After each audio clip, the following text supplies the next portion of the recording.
حول ولا قوة إلا بالله العلي العظيم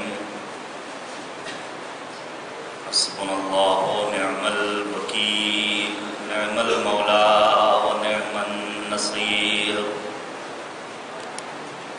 أعوذ بالله من الشيطان اللعين الرجيم بسم الله الرحمن الرحيم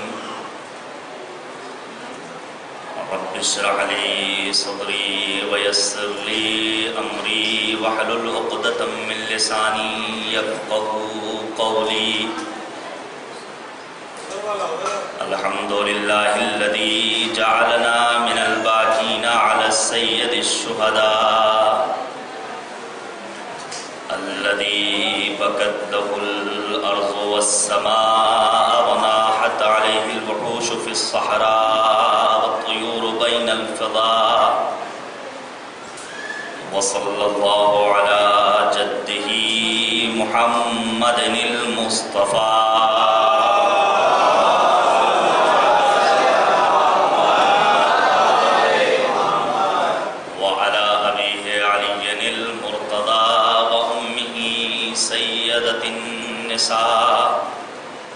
وأخيه أخي العلم والوفاء وبقية الأئمة الهدى وأنصاره المرملين بالدماء وسائر المستشهدين في أرض كربلاء واللعنة الدائمة الباقية على قاتليه الأعداء وظالميه الأشقياء ما دام الصبح والمساء أما بعد فقد قال الله تبارك وتعالى في القرآن الحكيم وهو أصدق الصادقين وقوله الحق أعوذ بالله من الشيطان الرجيم بسم الله الرحمن الرحيم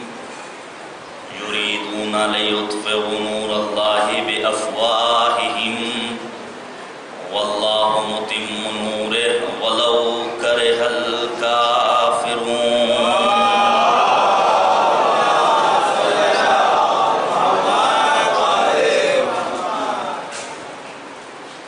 جز ہمارے ہے کہاں دیدہ پورنم کا شعور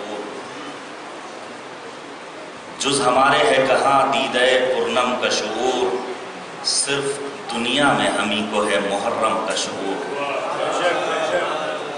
جز ہمارے ہے کہاں دیدہ پورنم کا شعور صرف دنیا میں ہمیں کو ہے محرم کا شعور بخش دے قوم کو شبیر کے ماتم کا شعور فکر دنیا میں نہ کھو جائے کہیں غم کا شعور دین کی بولتی تصویر بنا دے ہم کو لائق ماتم شبیر بنا دے ہم کو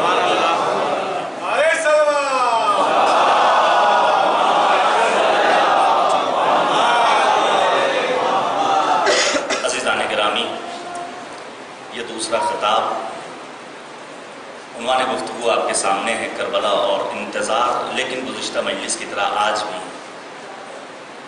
سلسلے وار گفتگو کے ذریعے انشاءاللہ اصل موضوع تک پہنچنا چاہتا ہوں اولاً خالق کائنات کا مالک کریم کا سپاس اور شکر کہ اس نے ہمیں حسینی بنایا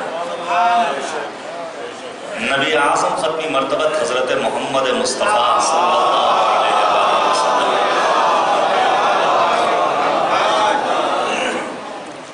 پیغمبر نے فرمایا ان لقتل الحسین فی قلوب المؤمنین حرارتا لا تبرد ابدا شہادت حسین ابن علی کے عوض مؤمنین کے دلوں میں ایسی حرارت پیدا ہو گئی ہے جو کبھی بھی ٹھنڈی نہیں پڑ سکتی اور یہ حرارت آج قابل دید ہے قابل مشاہدہ ہے محسوس کیے جانے کے قابل ہے سچ تو یہ ہے وہ افراد جو کربلا کے حادثے کو اور واقعے کو دو شہزادوں کی جنگ قرار دیتے ہیں دو بادشاہوں کی جنگ تھی، دو شہزادوں کی جنگ تھی، دو خاندانوں کی جنگ تھی، دو قبیلوں کی جنگ تھی۔ 8 اقوال اس سلسلے میں علماء نے بیان کیے ہیں، ان سے صرف نظر کرتے ہوئے صرف اصل موضوع تک آنا چاہتا ہوں۔ یہ کربلا کی جنگ دو شہزادوں کی جنگ نہیں تھی، دو قبیلوں کی جنگ نہیں تھی، بلکہ یہ جنگ نور اور ظلمت کی جنگ تھی، حق اور باطل کی جنگ تھی، کفر اور ایمان کی جنگ تھی۔ ایک طرف باطل کا نمائندہ تھا یزید کی صورت، دوسری طرف حق کا نمائندہ تھا حسین ابن علی کی صورت۔ حقیقت یہ ہے کہ ایک شہادت سید الشہداء کے عوض کربلا کی تاریخ نے ایسے فیروز ہم جیسے انسانوں کے لیے چھوڑ دیے کہ جس کے سائے میں زندگی بسر کر کے ہم عاشقان سید الشہداء حقیقت میں انسان کامل بن سکتے ہیں۔ شجاعت چاہیے، عفت چاہیے، پاک دامنی چاہیے، ایثار چاہیے، قربانی چاہیے، جذبہ محبت چاہیے، پروردگار کی عبادت چاہیے، تمام تر وہ اعلیٰ انسانی اقدار جو ایک انسان کو انسان کامل بنا سکتے ہیں، وہ اس ایک واقعہ کربلا میں آپ کو مل سکتے ہیں۔ بہت خوب کہا ہے کسی شاعر نے، یہ سرسر و سموم سے پھولوں کی جنگ تھی، نیکی میں اور بدی میں اصولوں کی جنگ تھی۔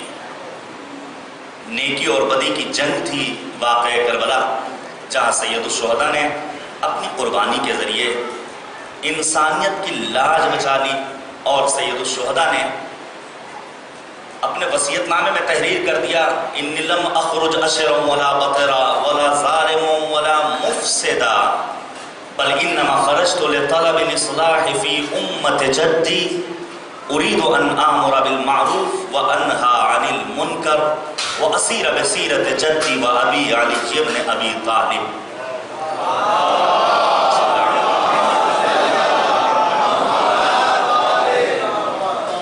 نہ سید الشہداء شر کے لیے نکلے تھے، نہ فساد کے لیے، نہ ظلم کے لیے، نہ بربریت کے لیے، نہ دہشت گردی کے لیے، نہ جاہ و جلال کے لیے، نہ عہدہ و منصب کی لالچ کی خاطر، بلکہ سید الشہداء مدینے کو خیر بات کہہ رہے ہیں تو اغراض و مقاصد آپ کے پیش نظر ہیں۔ امام حسین چاہتے یہ ہیں کہ امر بالمعروف کریں، نہی از منکر کریں، اور نبی اعظم اور امیر المؤمنین کی سیرت کو احیاء کریں۔ انشاءاللہ کسی اور موقع پر اس سلسلے میں وضاحتی بیان آپ کے سامنے پیش کرنے کی کوشش کروں گا۔ فی الحال ہمارا لاکھوں کروڑوں سلام ہو اس سرزمین کربلا پر جس نے اپنی آغوش میں بہترین زمانہ کو جگہ دیا۔ اے کربلا، تجھے دنیا کی تمام ماؤں کا سلام کہ تیری آغوش میں بعض عظیم ماؤں کے جگر گوشے آرام کر رہے ہیں۔ کربلا، تجھے کائنات کے ننھے ننھے بچوں کا سلام کہ حسین کا ششماہا علی اصغر تیری سرزمین پر محو استراحت ہے۔ اے کربلا، تجھے ہم جیسے جوانوں کا سلام کہ تیری آغوش میں حسین کا کڑیل جوان علی اکبر آرام کر رہا ہے۔ کربلا، تجھے دنیا کے مظلومین، محرومین، مستضعفین، کمزوروں اور ناتوانوں کا سلام کہ تو ان تمام تر افراد کی تنہا پناہ گاہ کا نام ہے۔ دنیا حیران ہے، دنیا پریشان ہے۔ میں نے کل آپ کے سامنے بیان کیا، کانفرنس ہوتی ہے اسرائیل میں اور نتیجہ نکلتا ہے مذہب تشیع کے پیروکاروں کو غلامی کی زنجیروں میں نہیں جکڑا جا سکتا ہے، کیونکہ ان کے پاس پرواز کے لیے 2 پر پائے جاتے ہیں، ایک عقیدہ عاشورہ، دوسرا عقیدہ انتظار۔ اور اس اعتبار سے یقیناً ہم اور آپ عقیدہ عاشورہ کے ماننے والے ہیں، عقیدہ کربلا رکھتے ہیں، حسین کی محبت رکھتے ہیں۔ کعبہ آ کر کربلا سے بندگی کی بھیک لے اور مدینہ اس زمین سے روشنی کی بھیک لے، ہاتھ پھیلا کر نجف بھی زندگی کی بھیک لے، کہہ دو ہر پیاسے سے آ کر تشنگی کی بھیک لے، دامن حق میں جو اللہ و نبی کی بات ہے، سب حسین ابن علی کی دی ہوئی خیرات ہے۔ مل جل کر صلوات دیجیے گا بر محمد۔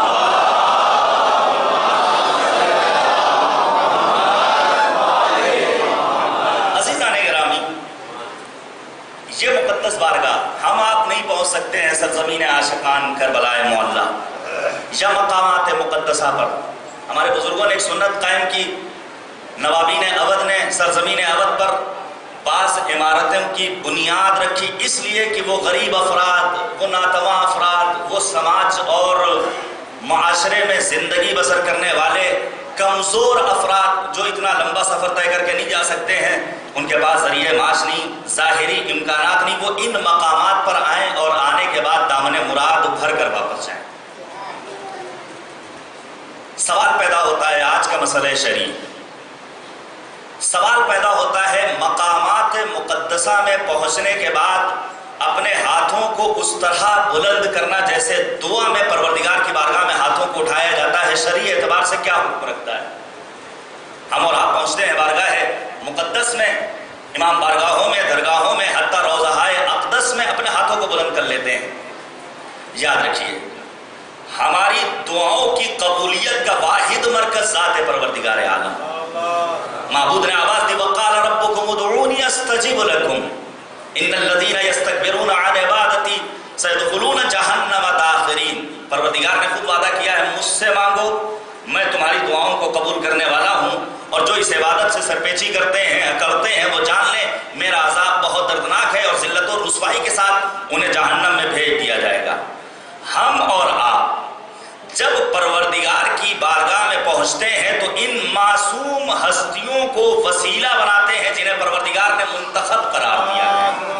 پروردگار نے آواز دی وابتغوا الیہ الوسیلہ، پہنچنا ہے ذات پروردگار تک تو پہنچو ان معصوم ہستیوں کے توسط سے. اسی لیے جب علماء اور مراجع سے پوچھا گیا کہ مقامات مقدسہ پر پہنچنے کے بعد بعض افراد سجدہ کرتے ہیں تو انہوں نے برجستہ طور پر یہ جواب دیا یہ سجدہ ان معصوم ہستیوں کا سجدہ نہیں ہے، بلکہ سجدہ پروردگار کے شکر ادا کرنے کے لیے ہے کہ مالک نے اس لائق بنایا کہ ظاہر حسین قرار دیا. یہ معبود کا سجدہ شکر ہے، کریم پروردگار تو نے اس لائق سمجھا کہ ہم تیرے حسین کی بارگاہ میں حاضر ہوں. حاضر ہونے کے بعد جب ہسائی کریں دامن مراد بھر کر واپس جائیں. نہیں، قرآنی روح سے اگر آپ کے سامنے اس مسئلے کو بیان کیا جائے، جب یعقوب جیسا نبی ہو کر، معصوم ہو کر اپنے بیٹے جناب یوسف کے پیراہن کا بوسہ لیتا ہے تو ہم فخر یوسف حسین ابن علی کی ذریعہ اقدس کو تھام لیں تو بدعت اور شرک بھلا کیسے ہو سکتا ہے؟ صلوات بھیجیے گا بر محمد و آل محمد.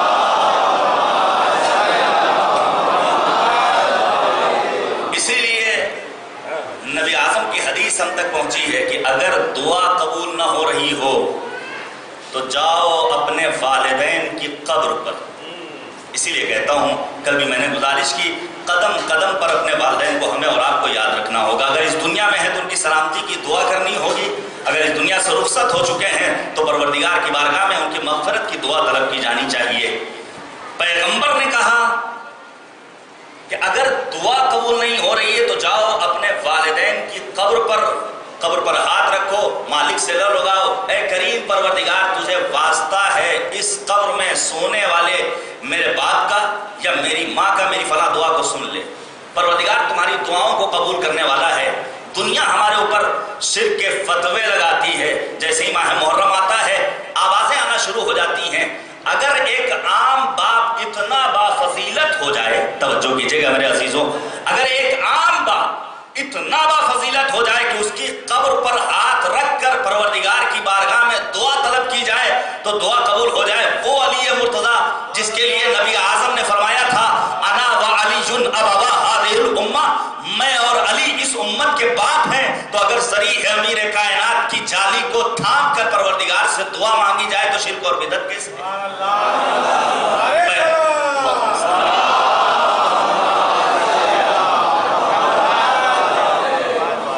پیغمبر نے کہا اگر دعا قبول نہیں ہو رہی ہے تو جاؤ عالم کی قبر پر پروردگار کو واسطہ دو.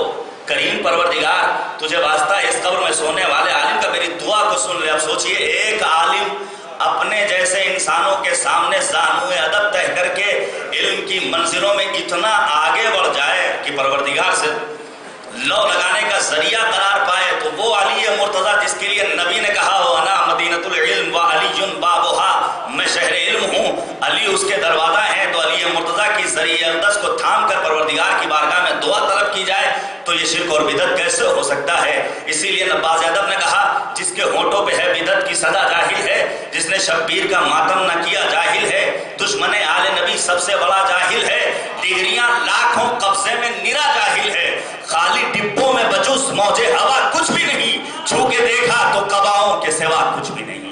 صلوات بھیجیے گا بر محمد و آل محمد۔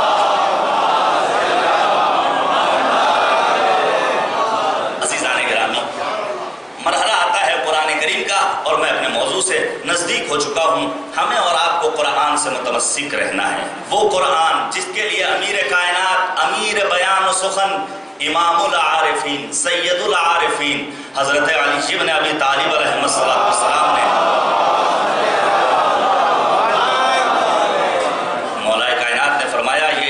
کتاب ہے جس کی قندیل کبھی بجھ نہیں سکتی، جس کی لو کبھی مدھم نہیں پڑ سکتی، یہ ایک ایسا علم کا سمندر ہے جس کی تھا نہیں مل سکتی، اس کی راہ پر چلنے والا کبھی بھٹک نہیں سکتا۔ یہ امیر کائنات فرما رہے ہیں، خدا غریق رحمت کرے جناب سید رضی رضوان اللہ تعالیٰ علیہ کو، جنہوں نے نہج البلاغہ کی صورت میں ایک ایسی کتاب ہم عاشقان عربی کے لیے پیش کر دیا جو تا حیات ہمارے لیے مشعل راہ کی حیثیت رکھتی ہے۔ شاعر تھے، مقرر تھے نبی سے پہلے، تھیں اور زبانیں عربی سے پہلے، لگتا ہے مگر نہج بلاغہ پڑھ کر بولا ہی نہیں کوئی علی سے پہلے۔ پڑھیے نہج البلاغہ، علم کے ٹھاٹھے مارتا ہوا سمندر۔ قرآن سے اپنے آپ کو، ہمیں اپنے آپ کو قریب کرنا ہوگا۔ امیر المؤمنین نے قرآن کریم کے سلسلے میں بہت وضاحت کے ساتھ بیان فرمایا ہے، اور جس حسین کے غم میں شریک ہونے کے لیے ہم اور آپ فرش ازا پر آئے ہیں، میں آپ سے ایک سوال کرتا ہوں، سید الشہداء شب عاشور جو ایک مہلت مانگ رہے ہیں ایک رات کی، کیا غیاظ باللہ مولا کو اپنی جان کا خطرہ تھا اور مولا ڈر رہے تھے کہ میں قتل کر دیا جاؤں گا؟ کیا کوئی انسان یہ جرأت کر سکتا ہے کہ وہ یہ کہے کہ سید الشہداء حسین ابن علی کو اپنی شہادت کا خوف تھا؟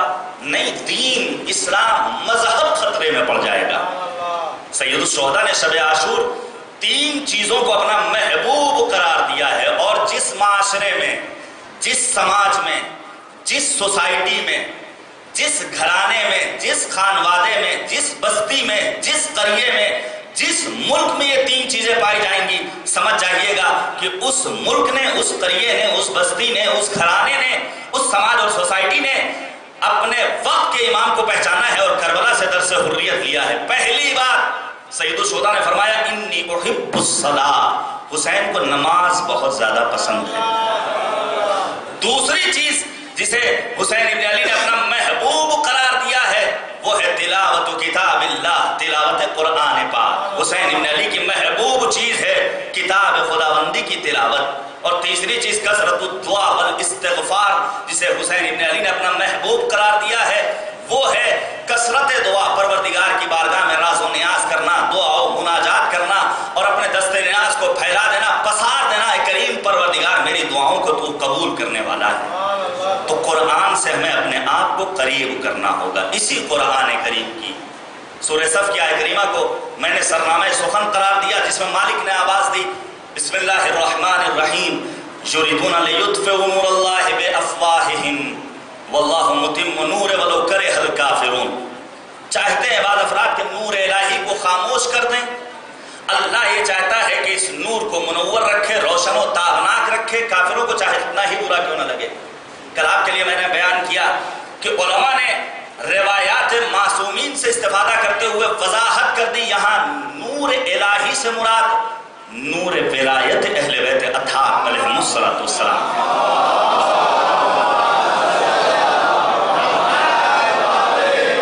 توجہ کیجئے گا میرے عزیزوں، نور ولایت، یہ ولایت بہت با اہمیت چیز ہے، بہت عظمت ہے اس کی، اور ہم اور آپ ولایت کے شہدائی ہیں، ہم ہی نہیں بلکہ پروردگار عالم۔ توجہ کیجئے گا، خاتم النبیین سید المرسلین، نبی اعظم کو جب قرآن میں مخاطب قرار دیتا ہے، لہجہ پروردگار نہایت لطیف، نہایت حسین۔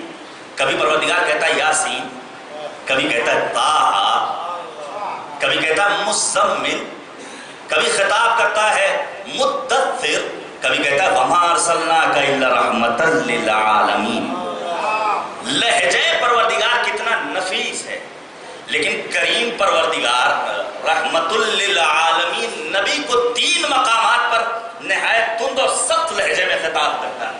پہلا مرحلہ توحید کا مرحلہ ہے، لئن اشرکت لیحبطن عملک۔ اے کریم پروردگار اپنے بندے کو خطاب کر کے آواز دیتا ہے، لئن اشرکت لیحبطن عملک۔ اے نبی اگر تو نے شرک کیا تو تیرے تمام اعمال حبط کر دیے جائیں گے، برباد ہو جائیں گے، نہ نمازوں کا فائدہ پہنچنے والا، نہ روزوں کا، نہ عبادتوں کا، نہ راہ خدا میں جہاد کا، تمام کے تمام اعمال برباد ہو جائیں گے۔ شرک کی اسلام میں کوئی گنجائش نہیں ہے۔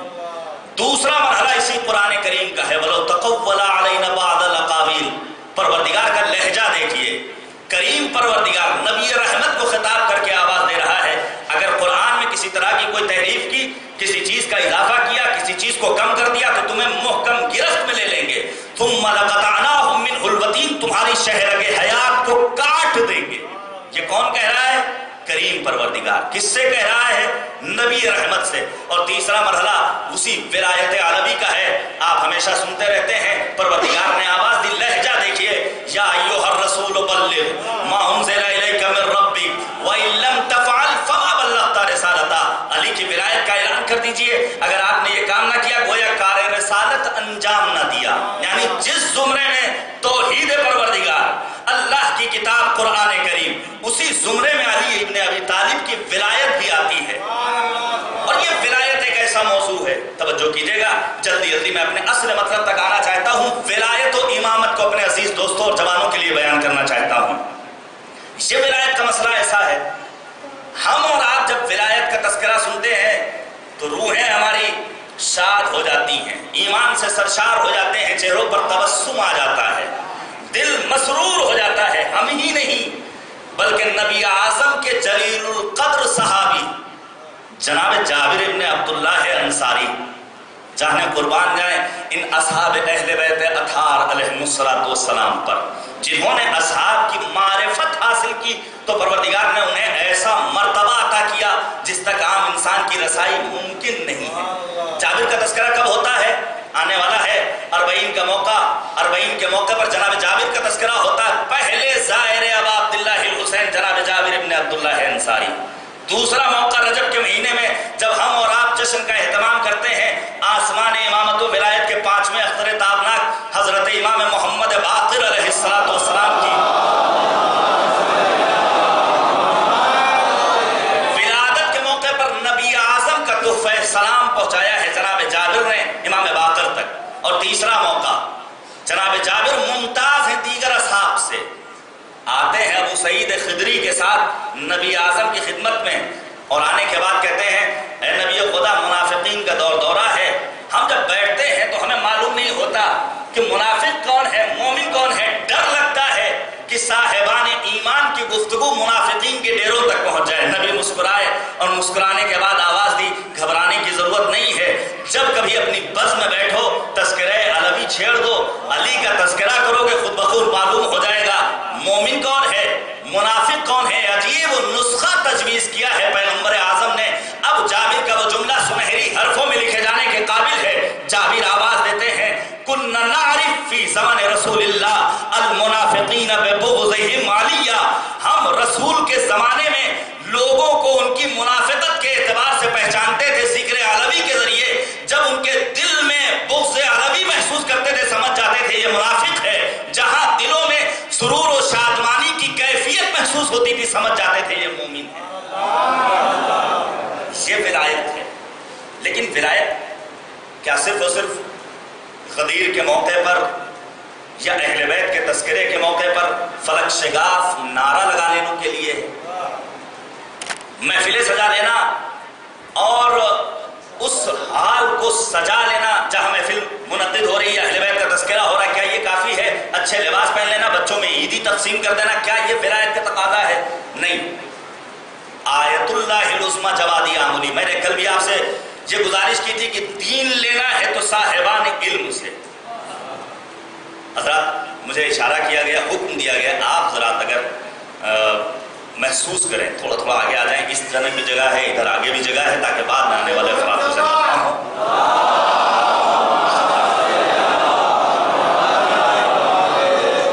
میں شکر گزار ہوں، بہت بہت شکریہ۔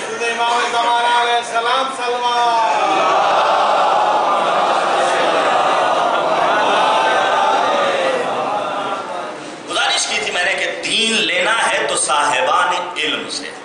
ولایت کسے کہتے ہیں؟ ولایت صرف چند نعروں کا نام ہے، یا تذکرہ امیر المؤمنین پر خوش ہو جانا، اہل بیت کے تذکرے پر مودت سے جھوم اٹھنا، کیا ولایت کے معنی یہ ہیں؟ نہیں۔ جب دین صاحبان علم سے لیا جائے گا تو حقیقت دین کی تصویر لوگوں کی نگاہوں کے سامنے آئے گی۔ پہنچیے سرزمین علم و اجتہاد، شہر مقدس قم، آیت اللہ العظمی جوادیہ عملی حفظہ اللہ، خدا انہیں طول عمر دے، بزرگ فلسفی، بہترین عالم، وقت کے عظیم مرجع تقلید، انہوں نے کتاب لکھی ہے شمیم ولایت، اور اس کتاب میں ولایت کی تعریف بیان کی۔ وہ کہتے ہیں ولایت، توجہ کیجئے گا میرے عزیز دوستو، ولایت یعنی محب اور محبوب، عاشق اور معشوق کے درمیان فاصلے کا نہ پایا جانا۔ ولایت یعنی محب اور محبوب کے درمیان فاصلہ نہ پایا جائے۔ ہم ہیں محب، اہل بیت ہیں ہمارے محبوب، ہم ہیں عاشق، اہل بیت ہیں ہمارے معشوق، تو اب ان کے اور ہمارے درمیان فاصلہ نہ پایا جائے، نہ کردار میں فاصلہ پایا جائے، نہ رفتار میں فاصلہ پایا جائے، نہ گفتار میں فاصلہ پایا جائے، نہ حسن معاشرت میں فاصلہ پایا جائے، نہ بچوں کی اسلامی تربیت میں فاصلہ پایا جائے، نہ پڑوسیوں کے حقوق کی ادائیگی میں فاصلہ پایا جائے، نہ بزرگوں کے احترام میں فاصلہ پایا جائے، نہ مصلح عبادت پر عبادت پروردگار میں فاصلہ پایا جائے۔ جب یہ تمام تر فاصلے ختم ہو جائے تو سمجھ لیجیے گا حقیقت ولایت کو ہم نے ترک کر لیا ہے۔ صلوات بھیجیے گا بر محمد و آل محمد۔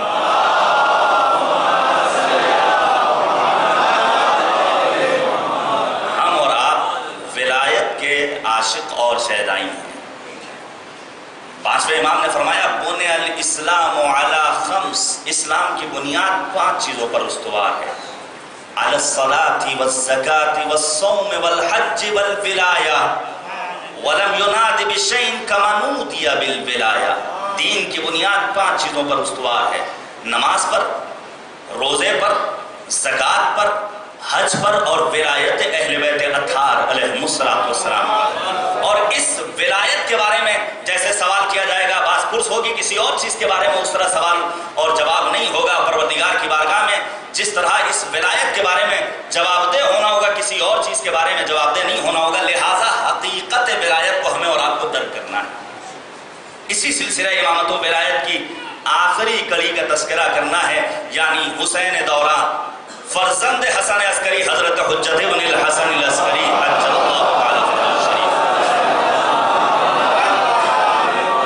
کل میں نے آپ کے سامنے بیان کیا، نبی اعظم نے فرمایا من مات ولم یعرف امام زمانہ فقد مات میتۃ جاہلیہ، جو مر جائے اور اسے اپنے وقت کے امام کی معرفت نہ ہو، اس کی موت جاہلیت کی موت ہے۔ تو ہمیں اپنے آپ کو جاہلیت کی موت سے نجات دلانی ہے تو وقت کے امام کو پہچاننا ہوگا، اور وقت کے امام کو پہچاننے کا مطلب یہ نہیں ہے کہ فقط اور فقط نیمہ شعبان کے موقع پر عریضہ لکھ دیا جائے اور چراغانی کر لی جائے اور محفلوں کا انتظام کر لیا جائے، مختصر اعمال بجا لایا جائے، نہیں، اپنی زندگی کا ایک ایک لحظہ، ایک ایک لمحہ، ہر آن نگاہوں کے سامنے مرضی معبود کے ساتھ مرضی مولا کو رکھا جائے۔ ہم جو کام انجام دے رہے ہیں آیا پروردگار کی مرضی کے مطابق ہے کہ نہیں ہے؟ اس کام سے ہمارے وقت کا امام خوشنود ہوگا یا نہیں ہوگا؟ جب اس منزل پر ہم پہنچ جائیں گے تو گویا ہم نے اپنے وقت کے امام کی امامت و ولایت کو سمجھنے کی کوشش کی۔ ہمیں اپنے وقت کے امام کو پہچاننا ہے، اور پھر اس سلسلے میں بیان کیا امام کی ذمہ داری ہے تفسیر قرآن کو بیان کرنا، اور اس کے ضمن میں نے آپ کے سامنے وہ چور والا واقعہ بیان کیا تھا۔ اب دوسرا مرحلہ آتا ہے، امام کی ذمہ داری ہے مسئلہ شریعہ کو بیان کرنا۔ توجہ کیجیے گا، امام کے فرائض میں ایک فریضہ ہے کہ امام مسئلہ شریعہ کو بیان کرے۔ امام ہے پس پردہ غیبت۔ ہم اپنے گناہوں کے سبب اپنی آنکھوں کو اتنا ناپاک بنا چکے ہیں کہ نور امامت و ولایت کو ہماری آنکھیں دیکھنے کے قابل نہیں رہ گئی۔ کبھی بھی نہ کہیے گا کہ امام ہماری نظروں سے اوجھل ہیں، نہیں، یہ ہماری نظریں ہیں جو امام کے دیدار سے محروم ہیں ایسے صاحبان دل، ہیں ایسے باتقوا افراد، ہیں ایسے اولیاء الہی جن کے پاکیزہ قلوب کے نتیجے میں پروردگار نے انہیں یہ توفیق دی ہے کہ ان کے وقت کے امام سے ملاقات ہوتی ہے۔ تو اس دور غیبت میں ہم مسئلہ کس سے دریافت کریں؟ کیا امام اپنی ذمہ داری کو ادا نہیں کر رہے ہیں معاذ اللہ؟ کیا ہم یہ کہہ سکتے ہیں کہ نہیں امام اپنی ذمہ داری اور ڈیوٹی کو انجام نہیں دے رہے؟ نہیں عزیزان گرامی، ہمارے اور آپ کے 11ویں امام حضرت امام حسن عسکری علیہ السلام نے فرمایا وَأَمَّا مَنْ كَانَ مِنَ الْفُقَهَاءِ صَائِنًا لِنَفْسِهِ حَافِظًا لِدِينِهِ مُطِيعًا لِأَمْرِ مَوْلَاهِ فَلِلْعَوَامِ أَن يُقَلِّدُوهُ، جو اپنے نفس کو کچلنے والا ہو، جو اپنے رب کے امر کی اور حکم کی اطاعت کرنے والا ہو، جو اپنے دین کی پاسبانی کرنے والا ہو، تو اب عوام کی ذمہ داری ہے کہ ایسے فقہا کی وہ تقلید کرے۔ گویا یہ مرجعیت، یہ اجتہاد، یہ تقلید یہ آج کے دور کی ضرورت نہیں ہے، بلکہ امام عسکری نے اس جانب متوجہ کر دیا تھا۔ لہذا جب نئے نئے مسائل پیش آئیں تو کہیں جانے کی ضرورت نہیں ہے۔ اسی لیے سرکار حجت نے فرمایا وَأَمَّا الْحَوَادِثُ الْوَاقِعَةُ فَارْجِعُوا فِيهَا إِلَىٰ رُوَاةِ حَدِيثِنَا فَإِنَّهُمْ حُجَّتِي عَلَيْكُمْ وَأَنَا حُجَّةُ اللَّهِ عَلَيْهِمْ۔ جب نئے نئے مسائل پیش آئیں، آج ہم 21ویں صدی میں زندگی گزار رہے ہیں، 4G آ گیا ہے، یوٹیوب پر ہمیں فلم دیکھنی ہے، نئی نئی سگریٹ آ گئی ہے، ہمیں پینا ہے، نئے نئے مسائل ہیں، ہمیں سفر کرنا ہے، ایروپلین پہ نماز کیسے پڑھی جائے۔ جب نئے نئے مسائل پیش آئیں تو امام زمانہ نے فرمایا جاؤ فقہا کی خدمت میں اور ان کے سامنے زانو ادب طے کر لو، ان سے مسئلہ دریافت کرو۔ کیوں؟ کیونکہ وہ میری حجت ہے تم پر اور میں ان پر الہی حجت ہوں۔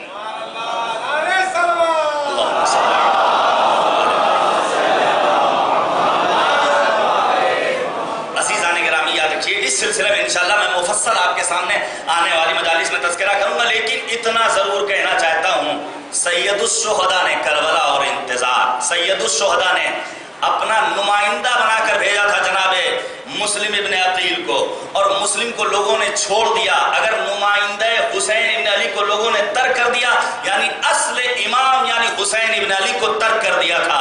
اگر آج نمائندگان امام زمانہ یعنی مرجعیت کو ہم چھوڑ دیتے ہیں، گویا اپنے وقت کے امام کی نصرت سے ہم اپنے قدم پیچھے ہٹا رہے ہیں۔ لہٰذا یہ مرجعیت دین کا اہم ستون ہے، اس کی پاسبانی کرنا، ان کے فرامین پر عمل کرنا یہ ہماری ذمہ داری ہے۔ امام کا ایک کام ہے دین کی پاسبانی کرنا، قوانین الہیہ کی حفاظت کرنا، یہ امام کی ذمہ داری ہے۔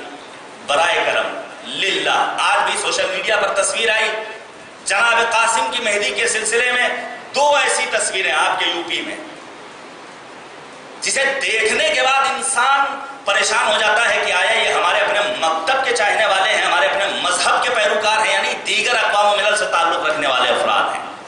للہ خدا را دین مت بنائیے بلکہ دین کو سمجھیے۔ ہمیں اور آپ کو دین بنانے کی ذمہ داری پروردگار نے نہیں دی ہے، بلکہ دین کی پاسبانی کرنی ہے، قوانین الہیہ پر عمل کرنا ہے۔ دین کی پاسبانی کرنا یہ ہماری اپنی ذمہ داری ہے۔ اب جو ہم اور آپ عزاداری کرتے ہیں اس کے 2 عناصر ہیں، ایک اصل عزاداری ہے، اصل عزاداری حسین پر گریہ کرنا، حسین پر رونا، فرش عزا بچھانا، شبیہوں کی توقیر کرنا، ان کا احترام کرنا، کربلا جانا، زیارت پڑھنا، عبادت کرنا، یہ اصل عزاداری ہے۔ بعض رسومات ہیں جو اس عزاداری میں کلچر کے اعتبار سے، ملک کے اعتبار سے اور ماحول کے اعتبار سے اس عزاداری میں شامل ہو گئے ہیں۔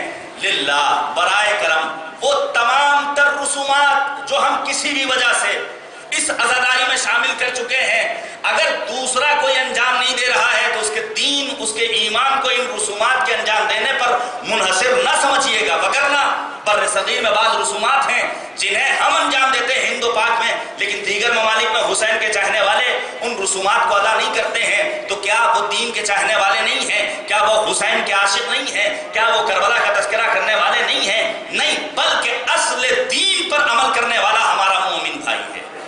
ان رسومات کو اگر کوئی چھوڑ رہا ہے تو ہرگز یہ نہیں کہا جا سکتا ہے کہ یہ انسان وہ ہے جو حسین کا چاہنے والا نہیں ہے۔ لہذا امام کی ایک ذمہ داری ہے دین کی حفاظت کرنا۔ آپ کے سامنے بیان کروں گا کہ کس طرح امام نے حفاظت کی ہے۔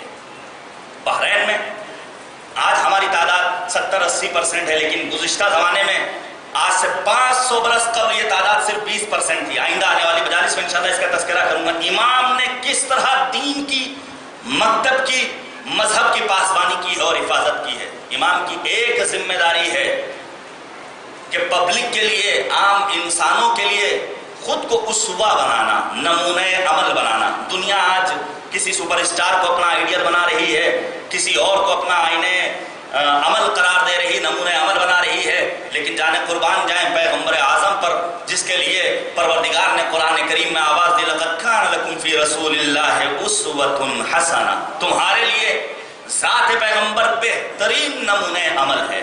ہم اور آپ اس مذہب کے ماننے والے ہیں جس کے بچانے کے لیے سید الشہداء میدان کربلا میں آئے اور آواز دی، لکم فی اسوہ، تمہارے لیے میری ذات بہترین نمونہ عمل ہے۔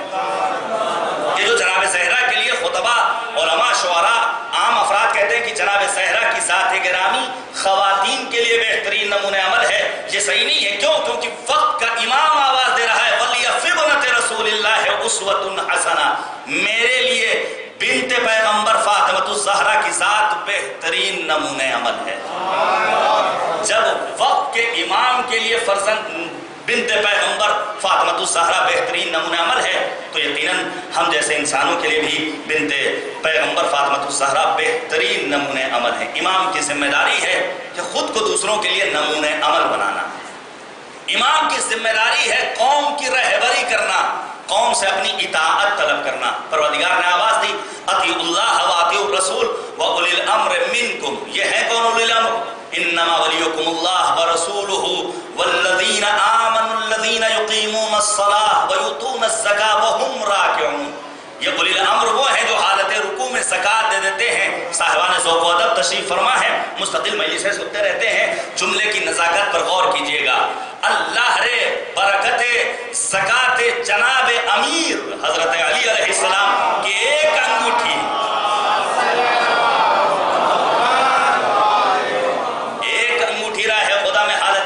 زکوٰۃ میں دے دی اور ذریت کو، نسل امامت کو اپنی نسل میں رکھ لیا۔ تمام کے تمام ائمہ نسل امیر المؤمنین علی ابن ابی طالب سے ہیں۔ امام کی ذمہ داری ہے قوم کی رہبری کرنا۔ امام کون ہوگا؟ وہ امام ہوگا جو علم الہی کا مالک ہو، حامل علم الہی ہو، تمام اوصاف حمیدہ اس کے اندر پائے جاتے ہوں۔ امام وہ ہوگا جو منصوص من اللہ ہوگا، پروردگار نے اسے امام بنایا ہوگا۔ یہ مختلف صفات ہیں امام کے جو امام کے اندر پائے جانے چاہیے۔ عزیزان گرامی، لیکن اب میرا آپ سے سوال ہے کہ ہم اور آپ کائنات کے بہترین زمانہ کی امامت کے قائل، کائنات میں ان سے بہتر کوئی اور خانوادہ نہیں، کوئی اور گھرانہ نہیں۔ پروردگار نے جگہ جگہ پر ان کی شان میں قصیدے پڑھائے ہیں، تنہا ایک علی مرتضیٰ، جانے قربان جائے امیر المؤمنین پر ایک علی مرتضیٰ کے سلسلے میں جب علماء سے سوال دریافت کیا گیا تو علماء اہل سنت نے کہا کم از کم 500 آیتیں ہیں علی مرتضیٰ کی شان میں قرآن کریم میں۔ یہ 500 کے قائل ہیں، ہم 1000 آیتیں کم از کم علی مرتضیٰ کی شان میں قرآن کریم میں پاتے ہیں۔ علماء نے ان آیتوں کی جانب اشارہ کیا ہے۔ یہ اہل بیت اطہار بہترین زمانہ، تو اب ان کے مقابلے میں ہماری اپنی ذمہ داری کیا ہے، ہمارے اپنے فرائض کیا ہیں؟ کیا ان تذکروں کو سن کر ہمیں گزر جانا ہے؟ نہیں عزیزان گرامی، ہماری ذمہ داریاں بہت سنگین ہیں۔ ان اہل بیت اطہار علیہ السلام کی حقیقی معرفت تک پہنچنے کے لیے ظاہری شناخت کا جاننا ضروری ہے۔ توجہ کیجیے گا، کل میں نے آپ کے سامنے عرض کیا ظاہری شناخت کیا ہے۔ ہماری اپنی ظاہری شناخت یہ ہے کہ ہماری ڈیٹ آف برتھ یہ ہے، پلیس آف برتھ یہ ہے، ہمارے باپ کا نام یہ ہے اور ہم اس ملک کے رہنے والے ہیں۔ لیکن اگر ہم اپنے ان ظاہری قوائف کو فراموش کر دیں تو ہماری زندگی کوئی مختل ہونے والی نہیں، ہمارا اسلام خطرے میں نہیں پڑے گا۔ لیکن اگر وقت کے امام کی ظاہری شناخت حاصل نہ ہوئی تو یاد رکھیے ہمارا دین خطرے میں پڑ جائے گا۔ اگر آج کا حسینی جوان، کربلائی سماج وقت کے امام کی ظاہری شناخت سے ناواقفیت رکھتا ہو اور اسے آشنائی نہ ہو تو بہرحال لمحہ فکریہ ہے۔ لہٰذا امام کی ظاہری شناخت کا جاننا ضروری ہے۔ کم از کم اتنی شناخت جتنی شرائط کے ذریعے آج کے مغربی اسکالرز مستشرقین سرکار حجت کے سلسلے میں ریسرچ کر رہے ہیں، تحقیقیں لکھ رہے ہیں۔ امام کی ولادت کب ہوئی؟ 15 شعبان المعظم سن 255 ہجری۔ اگر انگلش کے اعتبار سے دیکھا جائے تو اگست کا مہینہ سن 869 عیسوی، 2 اگست سن 869 عیسوی، روز جمعہ، صبح صادق کا وقت، فرزند امام عسکری حضرت حجت کی ولادت ہوئی۔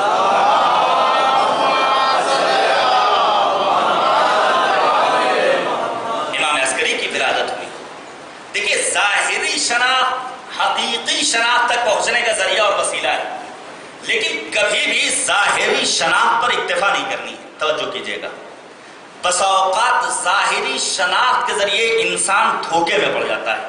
میں آپ کی خدمت میں عرض کروں، یہ کربلا جو اس کا تذکرہ ہم اور آپ اپنے بچپنے سے اب تک سنتے چلے آ رہے ہیں، اور انشاءاللہ توفیق خداوندی شامل رہی تو اپنی زندگی کے آخری لمحات تک اس در سے ہم اور آپ وابستہ رہیں گے۔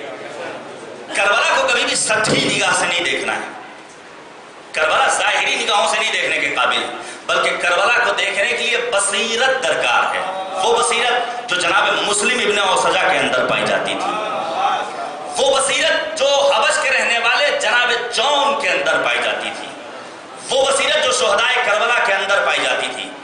اگر اسی لیے قائد مقاومت سید حسن نصر اللہ نے کہا تھا کہ جنہوں نے کربلا کو کہانی سمجھا وہ ظاہری نگاہوں سے کربلا کو دیکھتے رہے، کربلا کا تذکرہ سنتے رہے، کربلا کو ایک افسانے کے طور پر پڑھتے رہے اور اس کا تذکرہ سنتے رہے، لیکن جنہوں نے کربلا کو حقیقی نگاہوں سے دیکھا وہ آج بھی باطل قوتوں کے سامنے نبرد آزما ہے۔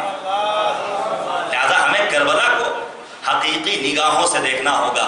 ظاہری نگاہوں سے اگر دیکھیں گے تو بہت ساری چیزیں ہماری نگاہوں میں دھوکے کے طور پر آئیں گی۔ اسلامی انقلاب سے پہلے شاہ کی حکومت 1000 سالہ شہنشاہی نظام، میں کیوں بیان کر رہا ہوں؟ ظاہری طور پر بسا اوقات شعراء کے اشعار، خطیب کی خطابت، بہترین سجے ہوئے الفاظ، جملے، اشعار، انسان اس ظاہری شاعری کا، ظاہری خطابت کا اتنا دل دادا ہو جاتا ہے، واہ واہ سبحان اللہ، فلک شگاف نعرے لگاتا ہے، لیکن انسان بھول جاتا ہے یہی وہ افراد ہیں جو آستین کے سانپ ہیں اور ہمارے جوانوں کے درمیان سے روح ازا کو سلب کرنے کا کام کر رہے ہیں۔ لہذا ظاہری نگاہوں سے ہمیں فیصلہ نہیں کرنا۔ اسلامی انقلاب سے پہلے 1000 سالہ شہنشاہی نظام ہے۔ اسلامی انقلاب سے پہلے شاہ ایران انقلاب پہنچتا ہے تو عاشور کے دن کا انتخاب کرتا ہے، عاشور کے دن کا انتخاب کرتا ہے۔ ایران میں رواج ہے، وہ افراد جنہوں نے عاشور اور ایام اعزا گزارے ہوں گے سرزمین ایران پر، انہوں نے دیکھا ہوگا سر پر خاک لگانا وہاں واقعی ایک سنت بھی ہے۔ روز عاشور انسان خود کو غمزدہ کرے، پیشانی پر خاک لگاتے ہیں، پا پیادہ رہتے ہیں، ننگے پیر پہنچتے ہیں حرم اطہر۔ شاہ نے بھی یہی کیا، توجہ کیجیے گا، شاہ نے بھی یہی کیا۔ ایران آتا ہے، سر پر نہ ٹوپی ہے نہ تاج ہے، ننگے سر اور ایک سینی رکھے ہوئے جس میں شمع ہے عقیدت کے اظہار کے لیے، بظاہر پیشانی پر خاک کربلا بھی لگی ہوئی، ننگے پیر ہے، حرم امام رضا میں پہنچتا ہے۔ ہر ظاہری نگاہ رکھنے والا، دیکھنے والا یہ کہتا ہے بادشاہ وقت حسین کا اتنا بڑا عزادار، دنیا کی تمام تر دولت و ثروت ہونے کے باوجود خود کو پہنچا رہا ہے کہاں؟ حرم امام رضا میں۔ ظاہری نگاہوں سے دیکھنے والا اس شاہ ایران کی تعریف کرتا ہے کتنا بڑا عزادار ہے، لیکن جب اس نے ظاہری نگاہوں سے اپنے آپ کو منوا لیا، لوگوں کے دلوں میں جگہ بنا لی، تب یہی شاہ ایران ہے جس نے علماء کے سروں سے عوامے کو نچوایا ہے، خواتین کے بدن سے حجاب کو ختم کروایا ہے۔ لہذا ظاہری نگاہوں کے دھوکے میں ہمیں نہیں آنا ہے، البتہ ظاہری نگاہ اور شناخت کے ذریعے حقیقی شناخت تک ہمیں اور آپ کو پہنچنا ہے۔ امام کی ولادت 15 شعبان سن 255 ہجری، صبح صادق کا وقت ہے۔ امام کے پدر گرامی حضرت امام حسن عسکری علیہ السلام،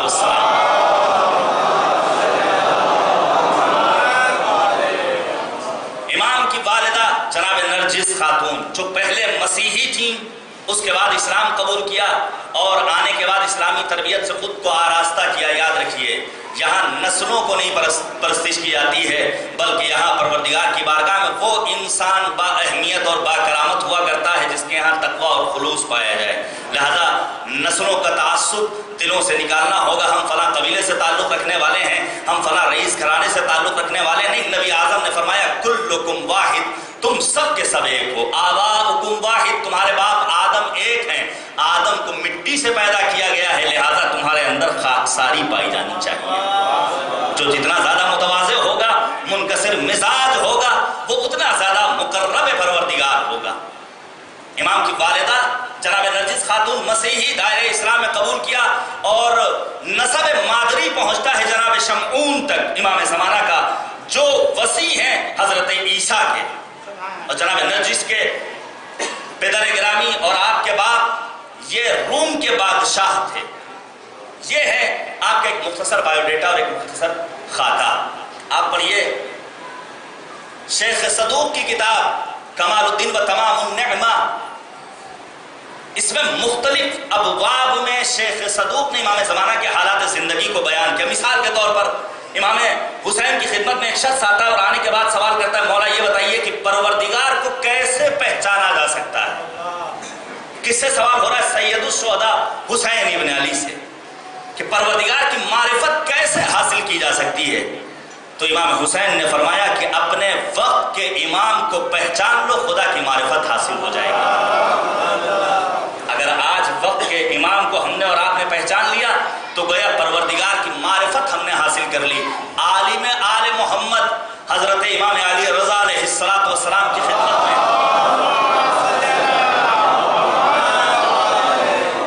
امام رضا کی خدمت میں ایک شخص آتا ہے اور آنے کے بعد کہتا ہے, مولا یہ بتائیے کیا آپ ہی ہیں وہ قائم جو قیام کرنے والے ہیں؟ مولا نے فرمایا نہیں, میرا چوتھا فرزند ہوگا جو قیام کرے گا, اور جس کی غیبت و ولادت کے سلسلے میں بعض افراد مشکوک ہو جائیں گے. لہذا دین کی بقا دور غیبت میں واقعی ایک دشوار کام ہے. اسی لیے روایات میں آیا ہے کہ دور غیبت کبرا میں دین کی حفاظت کرنا ہاتھ میں انگارہ لینے سے زیادہ دشوار ہے.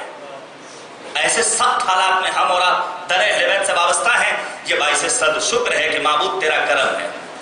امام کی ولادت ہوتی ہے, لیکن ولادت کیسے ہوئی ہے؟ امام کی ولادت کے حالات سن لیجیے.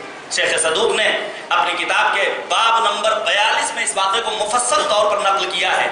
دیکھیے, امام زمانہ دیگر ائمہ اطہار سے بعض جہات سے مختلف ہیں اور منفرد ہیں. وہ خصوصیات حاصل ہیں سرکار حجت کو جو دیگر ائمہ اطہار کو نہیں ملے.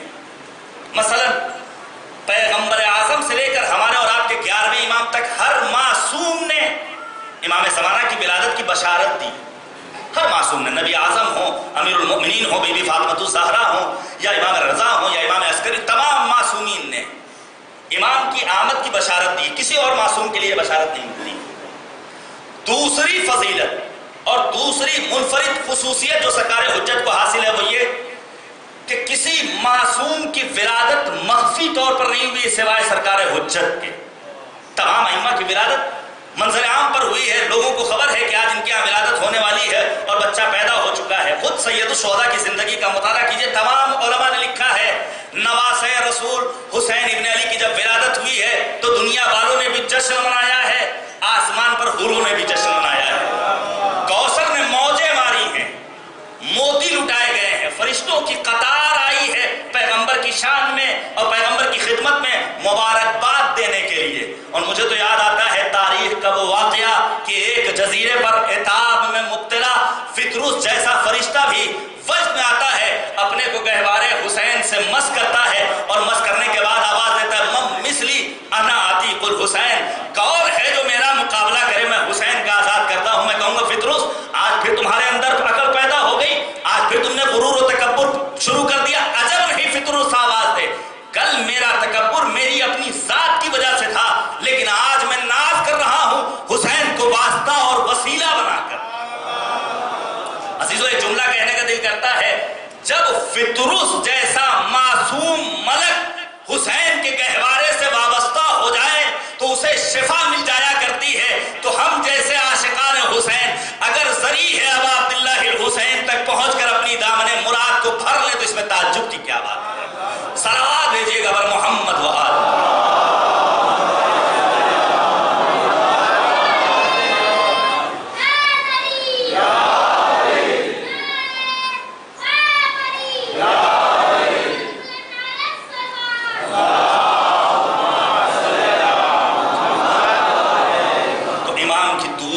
خصوصیت ہے کہ امام کی ولادت کو پروردگار نے پوشیدہ رکھا. پھر امام کی غیبت کا مرحلہ آتا ہے. کسی اور معصوم کو غیبت نہیں ملی ہے سوائے سرکار حجت کہ وہ بھی اتنی طولانی غیبت. ان تمام موضوعات پر مجھے جلدی گفتگو کرنا ہے. پھر امام کی طول عمر کا مسئلہ آتا ہے. بہت سارے سوالات کیے جاتے ہیں. میں اپنے عزیز دوستوں سے کہوں گا، عام طور سے ہوتا یہ ہے کہ ہمارا جوان دیگر فرق و مذاہب سے تعلق رکھنے والے افراد سے گفتگو کرتا ہے، نتیجے میں چونکہ معلومات میں کمی ہے لہذا وہ جواب دینے سے قاصر و عاجز رہ جاتا ہے. کبھی بھی ایک عام انسان کسی کے بھی سوال کا جواب نہ دے بلکہ کہے جاؤ ہمارے علماء کے پاس، صاحبان علم کی خدمت میں، ان سے جواب طلب کرو. آپ کو الجھنے کی ضرورت نہیں ہے. ان افراد کی خدمت میں انہیں بھیج دیجئے جنہوں نے دین کا علم حاصل کیا ہے، دینی تعلیم حاصل کی. سرکار حجت کی ولادت ہوئی. میں ان تمام مراحل کو آپ کے سامنے بیان کرنا چاہتا ہوں. جتنا وقت رہے گا باقی باتیں انشاءاللہ آئندہ آنے والے دنوں میں. موضوع مفصل ہے لیکن افسوس کا مقام ہے ان موضوعات پر ہماری مجالس میں گفتگو کم ہوتی ہے. صرف اور صرف چند ایک باتوں کو بیان کر دیا جاتا ہے. اشعار پڑھ دیے جاتے ہیں کہ عریضے میں اگر فرقت کی ساری داستان لکھ دوں سلگ اٹھے گا دریا، آگ لگ جائے گی پانی میں. اس قسم کے اشعار تو پڑھ دیے جاتے ہیں لیکن مہدویت ہے کیا؟ ہمیں اور آپ کو کرنا کیا ہے؟ دور خفا کیا ہے؟ ظہور کا دور کون سا ہوگا؟ دور غیبت میں امام کی اپنی ذمہ داریاں کیا ہیں؟ ہماری اپنی رسپانسبلٹی کیا ہے؟ ان تمام مسائل پر عموماً گفتگو نہیں ہوتی ہے. اس لیے ان باتوں کو سننے کا ہمارا یہ کان عادی نہیں ہے. انسان کو تعجب ہوتا ہے یہ کیسی باتیں کرنے میں بیٹھ گئے، لیکن ہمیں اپنے آپ کو عادی بنانا پڑے گا. کیوں؟ کیونکہ یہ درسگاہ ہے. یہاں آنے والا کم سن بچہ بھی علم کی خیرات لے کر جاتا ہے. ضعیف بھی آتا ہے تو خزانہ علم عربی سے اپنے آپ کو سرشار کر کے واپس جاتا ہے. مائیں اور بہنیں آتی ہیں تو علم کی بھیک لے کر یہاں سے واپس جاتی ہیں. شیخ صدوق نے لکھا امام کی ولادت مخفی ہے.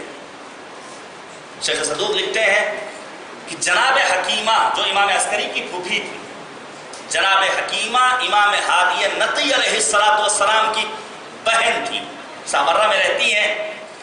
ان کو بھی خبر نہیں. حد یہ ہے خود جناب نرجس خاتون کو خبر نہیں کہ ولادت ہونے والی. شام کا وقت ہے. جناب حکیمہ کی خدمت میں ایک شخص کو بھیجا گیا اور کہا حسن عسکری بلا رہے ہیں. آ گئی جناب حکیمہ. پھوپھی اماں آج افطار آپ ہمارے یہاں کیجیے گا. اور پھر خبر دی کہ آج ہمارے یہاں ولادت ہونے والی ہے. تعجب ہوا کہ آثار ولادت نہیں ہے جو عام طور سے خواتین کے اندر نمایاں ہوتے ہیں. ولادت کیسے ہونے والی؟ لیکن بہرحال وقت کے امام نے کہہ دیا ہے تو بدون چوں چرا قبول کرنا ہے. لیکن افطار کر لیا. نصف شب گزرنے کے بعد ابھی بھی ولادت نہیں ہوئی ہے. نماز شب ادا کرتی ادھر نرجس خاتون اٹھتی ہیں، نماز شب ادا کرتی ہیں. اس کے بعد جناب حکیمہ نے سورہ سجدہ کی اور سورہ یاسین کی تلاوت کی ہے. اب پھر ذہن میں سوال پیدا ہو رہا ہے کہ حسن عسکری نے کہا تھا ولادت ہونے والی ہے میرے یہاں، میرے فرزند کی جو وقت کا امام ہوگا اور میرا جانشیر ہوگا اور شیعوں کا 12واں امام ہوگا. آتی ہیں اور بیت الشرف سے باہر نکلنے کے بعد کھڑی ہو جاتی ہیں کہ ایسا تو نہیں نماز فجر کا وقت ہو گیا ہے. اور ذہن میں وہ سوال پیدا ہو رہا ہے کہ ابھی تک ولادت نہیں ہوئی ہے. امام وہ ہوتا ہے جو عالم علم لدنی ہوتا ہے. ادھر جناب حکیمہ دروازے پر کھڑے ہو کر انتظار کر رہی ہیں، دیکھ رہی ہیں ایسا تو نہیں کہ وقت نماز آن پہنچا ہے. اندر سے امام عسکری نے کہا پھوپھی اماں آ جائیے، جو بات میں نے کہی ہے وہ ہو کر رہے گی، وہ ولادت ہو کر رہے گی. نماز ادا ہوئی اور اتنے میں امام عسکری نے آواز دی آئیے پھوپھی اماں، امام زمانہ کی ولادت ہوئی. صبح صادق اذان فجر کے وقت امام کی روز جمعہ ولادت ہوتی. جناب نرجس نے اپنی آغوش میں لیا، پہنچی امام عسکری کی خدمت میں. آنے کے بعد سب سے پہلے جب آغوش امامت میں امام زمانہ پہنچتے ہیں تو اللہ کی وحدانیت کی گواہی دیتے ہیں، اشہد اللہ الہ الا اللہ. اس کے بعد گواہی دیتے ہیں واشہد ان محمد رسول اللہ، میں گواہی دیتا ہوں محمد اللہ کے رسول ہیں. اور اس کے بعد سرکار حجت امیر المؤمنین سے لے کر کے اپنے بابا کو تحفہ سلام بھیجتے ہیں. میرا سلام ہو میرے جد علی مرتضیٰ پر، میرا سلام ہو حسن مجتبیٰ پر. تمام ائمہ کو سلام کہتے ہیں. جب امام عسکری کو بھی سلام کر لیا پھر پھوپھی اماں کی آغوش میں دیتے ہیں اور کہتے ہیں پھوپھی اماں جائیے، جا کر اس بچے کو اس کی ماں کے سپرد کر دیجئے تاکہ یہ بچہ اپنی ماں کو سلام کا تحفہ پیش کر سکے. اب آپ اندازہ لگائیے حفظ مراتب اگر سیکھنا ہے تو در اہل بیت پر آنا ہوگا. پہلے اللہ کی وحدانیت کی گواہی دی ہے، پھر رسول کی رسالت کی گواہی دی ہے، پھر امیر المؤمنین سے لے کر کے اپنے وقت کے امام اور اپنے پدر بزرگوار کو تحفہ سلام پہنچایا ہے. یہ ہے امام کی ولادت کے حالات. لیکن اس کے بعد کا جو مرحلہ ہے دور خفا. یہ دور خفا کیا ہے؟ چند مرحلوں میں تقسیم ہوتا ہے. دور خفا میں سرکار حجت لوگوں کی نگاہوں کے سامنے نہیں، امام زمانہ لوگوں کی نگاہوں کے سامنے اپنے چاہنے والوں سے مخفی رکھا ہے خود امام حسن عسکری علیہ السلام نے.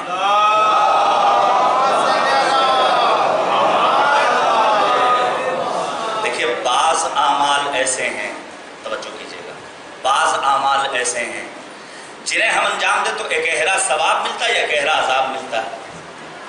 لیکن بعض تذکرے ایسے ہیں کہ جنہیں اگر ہم اپنی زبانوں پر لے آئیں تو ثواب بھی ملتا ہے، گناہ بھی محو ہوتا ہے. جن میں سے ایک ذکر صلوات پر محمد و آل.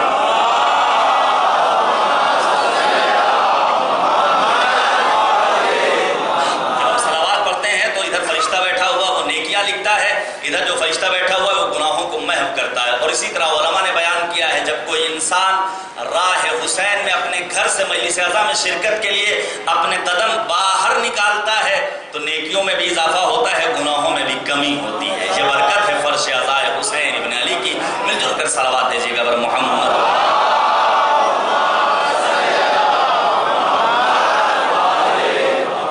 یہ دور خفا چند مرحلوں میں قابل تقسیم. پہلا مرحلہ 15 شعبان المعظم سن 255 ہجری سے سن 260 ہجری تک 8 ربیع الاول جب امام عسکری کی شہادت ہوتی. اور اس کے بعد کا مرحلہ شروع ہوتا ہے دور غیبت صغریٰ کا، پھر دور غیبت کبریٰ کا. یہ ہے دور خفا کے مراحل.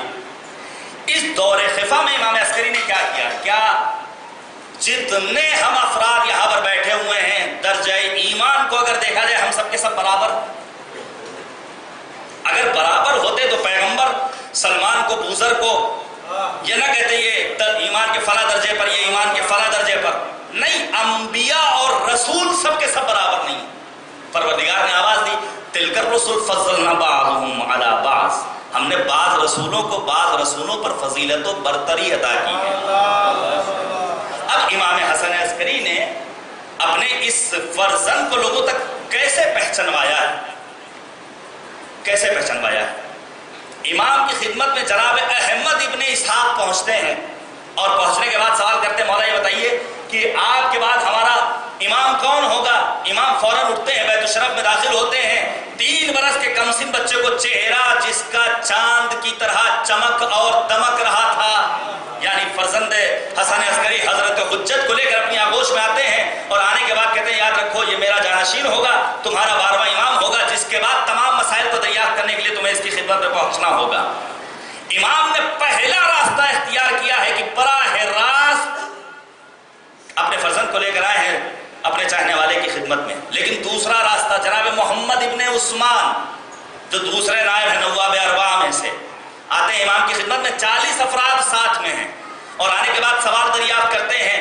امام کہتے ہیں دیکھو میرا فرزند پیدا ہوا ہے اور وہ میرے بعد تمہارا 12واں امام ہوگا. احمد ابن اسحاق کے لیے امام زمانہ کو بنفس نفیس لے کر حاضر ہوتے ہیں، یہاں صرف خبر دی جا رہی ہے. تیسرا راستہ امام نے جو اختیار کیا ہے پہچانوانے کے لیے، امام نے عقیقہ کیا ہے.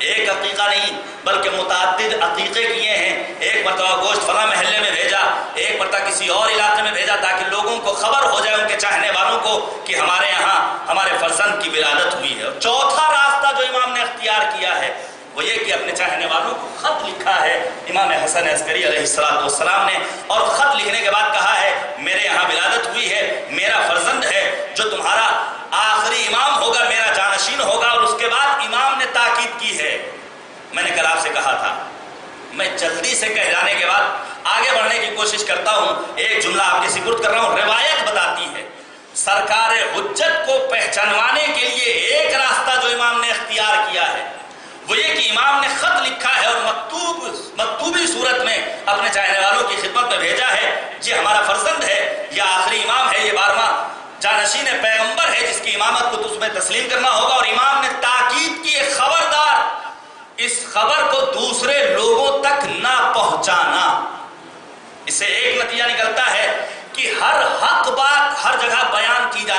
قابل نہیں ہے. نہیں معلوم آپ نے غور کیا ہے نہیں؟ امام زمانہ کی ولادت کی خبر دے رہے ہیں امام عسکری خط لکھ کر، اور ساتھ میں تاکید کر رہے ہیں کہ دیکھو کسی اور کو خبر نہ دینا، یعنی ہر حق بات ملأ عام میں کہی جائے اسلام اس کی اجازت نہیں دیتا ہے. اب اگر آج کے اس حالات میں، آج کے اس دور میں، پرآشوب و پرفتن دور میں مرجعیت تقاضا کر رہی ہے، خدا را خبردار ایسی باتوں سے پرہیز کیا جائے جس سے مسلمانوں کی صفوں میں اتحاد انتشار کی صورت میں دکھتا ہوا نظر آئے، تو ان سے پرہیز کیا جانا چاہیے. تو ہر حق بات ضروری ہے کہ اسے مانا جائے، لیکن مشترکات کو مد نظر رکھا جائے، اختلافات کو پس پردہ ڈال دیا جائے. صلوات دیجیے گا بر محمد و آل.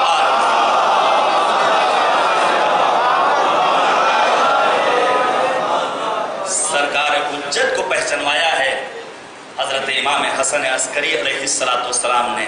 کنیت کیا ہے، لقب کیا ہے؟ متعدد القاب ہے. مہدی، حجت، ولی خدا، خلف صالح، بقیت اللہ، منتظر، یہ تمام امام زمانہ کے القاب ہیں. کم از کم اتنا ہمیں، ہمارے جوانوں کو، ہمارے بچوں کو سرکار حجت کے سلسلے میں معلوم ہونا چاہیے، تاکہ انسان سمجھ سکے کہ کس لیے پروردگار نے انہیں اپنا نمائندہ بنایا ہے، کیوں پس پردہ غیبت ڈال دیا ہے.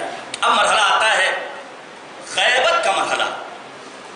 یہ غیبت کا مرحلہ وہ ہے نبی اعظم سے لے کر امام عسکری تک ہر معصوم نے، توجہ کیجیے گا میرے عزیزوں، ہر معصوم نے امام زمانہ کی غیبت کے بارے میں پیشین گوئی کی ہے. روایتیں موجود ہیں، لیکن آج ہیں بعض افراد جن کے فکر و شعور کو مفلوج ہوتا ہوا ہم دیکھ رہے ہیں. اولئک الذین ختم اللہ علی قلوبہم وعلی سمعہم وعلی ابصارہم غشاوہ. ان کے دلوں پر پروردگار نے مہریں لگا دی ہیں. دل ہے، سوچنے اور سمجھنے کی صلاحیت نہیں ہے، آنکھیں دیکھنے کے قابل نہیں ہیں، کان سننے کی لیاقت و صلاحیت نہیں رکھتے ہیں. ایک جملہ صاحبان ذوق و ادب کے سپرد کر رہا ہوں، ہیں اس دنیا میں ایسے کاسہائے سر جن میں مغز بے عقل پایا جاتا ہے. ایسے کاسہائے سر جن میں مغز بے عقل پایا جاتا ہے، تمام کی تمام غیبتوں کو مان لیتے ہیں، لیکن فرزند زہرا کی غیبت کی بات آتی ہے تو کہتے ہیں نہیں سمجھ میں آتی. ایک انسان اتنی طولانی حیات کیسے حاصل کر سکتا ہے، کیسے اتنے دنوں تک زندہ رہ سکتا ہے؟ غیبت کے مرحلے میں پروردگار عالم نے انتظام کیا ہے اپنی حجت کو باقی رکھنے کے لیے، اپنی حجت کو باقی رکھنے کے لیے. میں آپ کے سامنے عقلی طور پر بیان کروں. ایک عرصے کے بعد مثال کے طور پر میری آپ سے ملاقات، جب کسی زندہ انسان سے ہم طویل عرصہ گزرنے کے بعد ملاقات کرتے ہیں تو ہم تعجب نہیں کرتے، بلکہ صرف اتنا پوچھتے ہیں اور بھیا سب خیریت ہے. یہ نہیں کہتے ہیں کہ یہ بتاؤ کہ تم ابھی تک زندہ ہو. توجہ کیجیے گا میرے عزیزوں، روایات بھری پڑی ہیں. علماء اہل سنت، علماء تشیع نے اپنی کتابوں میں جگہ دی ہے. میں نے بیان کیا 3500 روایات ہیں سرکار حجت کے سلسلے میں ان معتبر کتابوں میں. روایات ہمارے پاس امام کی غیبت کے سلسلے میں بے شمار الا ماشاء اللہ. عقلی طور پر جب ہم کسی زندہ انسان سے ملاقات کرتے ہیں تو ہم اس سے صرف خیریت دریافت کرتے ہیں. یہ بتاؤ بھیا سب خیریت ہے. یہ نہیں پوچھتا میں تم ابھی تک زندہ ہو. نہیں، اگر کسی کا انتقال ہو جائے تب سوال کیا جاتا ہے بھائی فلاں کا انتقال کیسے ہوا، کیا طبیعت خراب تھی، اچانک انتقال ہو گیا، ایکسیڈنٹ ہو گیا، بچے کتنے ہیں، رزق و روزی کا کیا ہوگا. یہ تمام سوالات کیے جاتے ہیں کسی ایک انسان کے سلسلے میں جو اس دنیا سے رخصت ہو چکا. تو ہم تو امام کی غیبت کے قائل ہیں. وہ افراد جو امام کی غیبت کو تسلیم نہیں کرتے، ہم ان سے سوال کریں گے اگر تم امام کی غیبت کو نہیں مانتے ہو تو تم دلیل لاؤ کہ امام غائب کیوں نہیں. ہمارا تم سے یہ سوال ہے.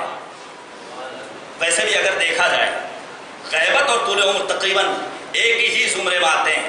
جرمنی میں ایک دانشور ریسرچ کرتا ہے تو وہ یہ آواز دیتا ہے کہ 21ویں صدی کا انسان، توجہ کیجیے گا، 21ویں صدی کا انسان 1000 برس زندگی بسر کر سکتا ہے. فرانس میں ایک پیڑ کے اوپر ریسرچ ہوتی ہے اور اس ریسرچ کے نتیجے میں دانشوروں کا ایک بڑا طبقہ یہ کہتا ہے کہ اگر فضا سازگار ہو، ماحول مناسب ہو، حالات بہتر ہوں تو ایک انسان 28 250 سال زندگی بسر کر سکتا ہے۔ آج کی دانش نے، آج کی بینش نے، آج کے علم نے، آج کی جدید ٹیکنالوجی کے دور میں اتنی ترقی کر لی کہ ایک انسان کو 2800 برس زندگی عطا کر رہا ہے۔ ہم اور آپ تو ابھی 1200 سال تک پہنچے۔ جب ایک انسان 2800 سال تک زندگی بسر کر سکتا ہے تو ہمارا وقت کا امام تو ابھی 1200 برس زندگی بسر کر چکا ہے۔ عزیزان گرامی، لیکن یہ عقل کے سر پھرے، ان کے سامنے کتنی بھی عقلی دلیلیں لے آئیے، ماننے کے لیے قبول تیار نہیں ہیں اور اسے قبول نہیں کرتے ہیں، تو چلیے قرآن سے ان کے سامنے واضح کر دیا جائے۔ انشاءاللہ کل کی گفتگو قرآن کریم کے سلسلے میں ہوگی کہ امام زمانہ کے سلسلے میں قرآن میں کتنی آیتیں ہیں۔ 265 سے زائد آیتیں ہیں سرکار حجت کے سلسلے میں۔ اگر ان تمام آیات کو بیان کیا جائے تو چند مجالس گزر جائیں اور تذکرہ نامکمل رہ جائے۔ توجہ کیجیے گا، آپ تذکرہ پڑھیے حضرت یونس علیہ السلام کا۔ پروردگار نے ایک ہلکی سی نافرمانی کے نتیجے میں یونس کو سزا دی، مچھلی کے پیٹ میں جناب یونس چلے گئے۔ پڑھیے سورہ صافات آیت نمبر 144، توجہ کیجیے گا عزیزان کرام۔ سورہ صافات کی آیت نمبر 144 میں پروردگار نے آواز دی، لَلَّبِثَ فِي بَطْنِهِ إِلَى يَوْمِ يُبْعَثُونَ۔ اگر یونس استغفار نہ کرتے تو مچھلی کے پیٹ میں قیامت تک رہتے۔ توجہ کیجیے گا میرے عزیزوں، اگر یونس جیسا نبی پروردگار کی بارگاہ میں اپنے گناہ کی مغفرت طلب نہ کرے تو پروردگار اس ایک خطا کے نتیجے میں یونس کو شکم ماہی میں قیامت تک زندہ رکھ سکتا ہے۔ اب کیا تنہا جناب یونس زندہ رہیں گے؟ نہیں، یونس کے ساتھ ساتھ وہ جانور مچھلی کی شکل میں بھی زندہ رہے گا۔ اگر پروردگار کی مشیت کے نتیجے میں ایک ماہی ہزاروں برس زندگی بسر کر سکتی ہے تو اسی پروردگار کی منشا کے مطابق ہمارا وقت کا امام بھی زندگی بسر کر سکتا ہے۔ صلوات بھیجیے گا پر محمد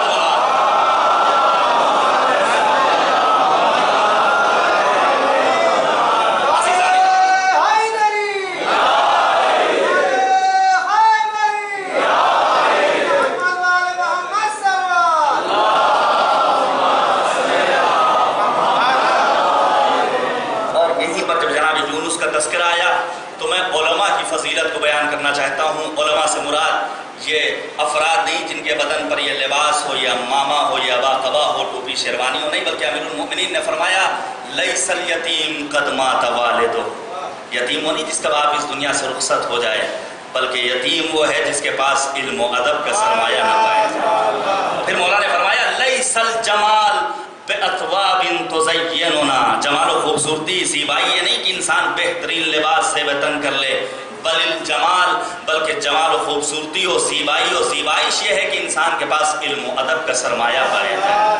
بچانے قربان جائیں ان اہل بیت اطہار پر جنہوں نے اس علم کی دولت پر ناز کیا ہے۔ امیر المؤمنین نے فرمایا رضینا قسمت الجبار فینا لنا علم وللجہال مال۔ ہم اللہ کی تقسیم پر راضی ہیں کہ اللہ نے ہماری قسمت میں علم رکھا ہے، جاہلوں کی قسمت میں مال و دولت رکھا ہے۔ لہذا کبھی بھی گھبرانے کی ضرورت نہیں ہے کہ اللہ نے ظاہری طور پر مال و دولت سے نہیں نوازا، نہیں۔ عزیزان گرامی، یہ اہل بیت کی ولایت و محبت جیسی عظیم دولت،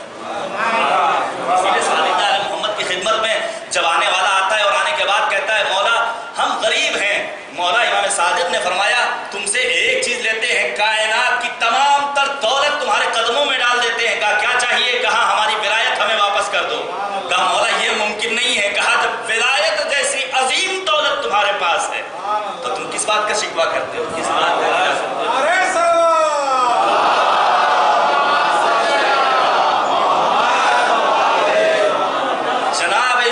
بس تذکرہ ختم کر رہا ہوں، انشاءاللہ آئندہ مجالس میں اسی موضوع گفتگو کو، اور گزارش ہے اسی طرح حوصلے کے ساتھ آپ سنتے رہیے گا تاکہ وقت کے امام کی کچھ معرفت ہم اور آپ حاصل کر سکیں۔ انشاءاللہ ایک ظاہری شناخت کا مرحلہ کم از کم طے کر سکیں، حقیقی شناخت تک پہنچنا تو یقیناً اولیاء الہی کا کام ہے۔ جناب یونس جیسا نبی، دو گروہ ساتھ میں، علماء کی ہمیشہ قدر کرنی ہے۔ علماء سے مراد وہ افراد ہیں جنہوں نے اپنے آپ کو اللہ کے لیے وقف کر رکھا ہے. انشاءاللہ بیان کروں گا آپ کے سامنے علماء کن صفات کے حامل ہوتے ہیں، دور غیبت میں علماء کی اہمیت کتنی ہے. میں بیان کروں گا آپ کے سامنے انشاءاللہ آنے والی مجالس میں. جناب یونس کے ساتھ دو طرح کے گروہ ہیں. ایک عالموں کا گروہ ہے، علماء ہیں. دوسری طرف زاہدوں اور عابدوں کا گروہ ہے. جب جناب یونس کی قوم جناب یونس کا کہنا نہیں مانتی تو زاہدوں کا گروہ تقاضا کر رہا ہے نبی خدا ان کے لیے بد دعا کر دیجیے. لیکن عالم وہ ہوتا ہے جسے اپنی قوم کی پرواہ ہوتی ہے، اسے دنیا کے کسی ایک ملامت کرنے والے انسان کی پرواہ نہیں ہوتی، کوئی ساتھ دے نہ دے. زمانے کے تمام پرفتن ماحول میں وہ حقیقت گوئی سے کام کرتا ہے، جس کی زندہ مثال رہبر انقلاب حضرت روح اللہ موسوی خمینی کی شکل میں، آج کے دور میں آغا خامنئی کی شکل میں، مرجع علی قدر حضرت آیت اللہ العظمی سیستانی کی شکل میں، سید حسن نصر اللہ کی شکل میں ہماری نگاہوں کے سامنے. دنیا ایک طرف لیکن حق کے نمائندے ایک طرف، حق کے پرچار کے لیے تمام تر مصیبتوں کو، تمام تر پابندیوں کو برداشت کرنے کے لیے تیار ہیں، لیکن انہیں صرف اس بات کی پرواہ ہے کہ ہماری امت نجات پا جائے. جناب یونس کے ساتھ جو زاہدوں کا گروہ ہے وہ کہہ رہا ہے بد دعا کر دیجئے، لیکن عالموں کو گروہ کہہ رہا ہے نہیں ہے نبی خدا بد دعا نہ کیجئے. لیکن یونس نے زاہدوں کی بات کو مانا، بد دعا کی، عذاب پروردگار نازل ہوا، لیکن عالم قوم کی نجات چاہتا ہے. ساتھ ساتھ آگے بڑھا. صحرا اور بیابان میں پہنچنے کے بعد یہ عالموں کا گروہ کہتا ہے پروردگار کی بارگاہ میں دعا طلب کر لو، پروردگار تمہارے گناہوں کو معاف کر دے گا. امت جناب یونس نے مغفرت کی دعا طلب کی ہے، عذاب ٹل گیا صرف ایک عالم کی دعا کے نتیجے.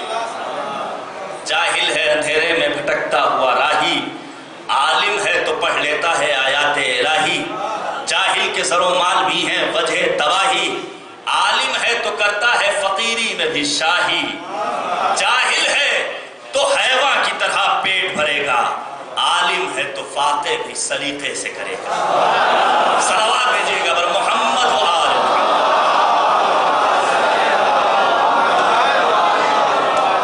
بس عزیزان گرامی، میں نے اپنی گفتگو کو تمام کر دیا. یقیناً یہ ایک ایسا بحر بے قرار ہے جس میں غواصی کرنے کے بعد انسان اپنی ظرفیت و صلاحیت و استعداد کے مطابق جتنے قیمتی موتی چاہے وہ چن کر اور منتخب کر کے لا سکتا ہے.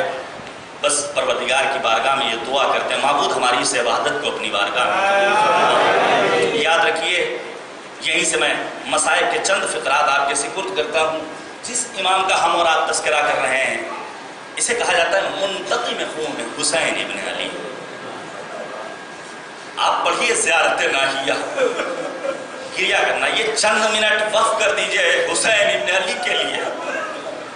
اسی لیے علماء بیان کرتے ہیں جب مصائب سید الشہداء کا تذکرہ ہو تو انسان خود اپنے آپ میں گم ہو کر رہ جائے، کسی کو نہ دیکھے.